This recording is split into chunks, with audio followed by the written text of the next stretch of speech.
அனைத்திந்திய அண்ணா திராவிட முன்னேற்றக் கழகத்தின் தலைவியாக, மக்களின் தலைவியாக, உங்களின் தலைவியாக, நாளை எதிர்காலத்தை மாற்றி அமைக்கக்கூடிய வல்லமை பெற்ற சிறந்த தலைவியாக, ஏழை எளிய மக்களின் எளிய மகளாக நின்று என்றென்றைக்குமே பணியாற்றுவேன்.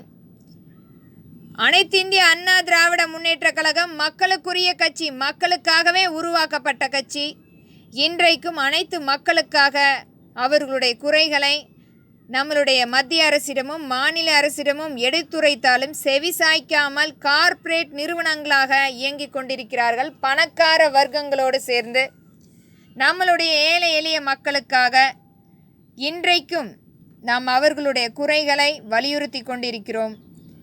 அனைத்து இந்திய அண்ணா திராவிட முன்னேற்றக் கழகம் ஆட்சி அமைக்கும் போது இத்திட்டம் அனைத்துமே வடிவமைத்து முறைப்படுத்தி அனைத்து மக்களுக்குரிய தீர்வை கொண்டு வந்து சேர்க்கப்படும். அதிலும் மாற்றுத்திறனாளிகளுடைய நலனுக்காக எத்தனையோ முறை நாம் எடுத்துரைத்திருக்கிறோம். ஆனால் இன்று வரை அதை பற்றி எந்த ஒரு பரிசீலனையும் செய்யப்படாமல் நிராகரிப்பு மட்டுமே நடந்திருக்கிறது.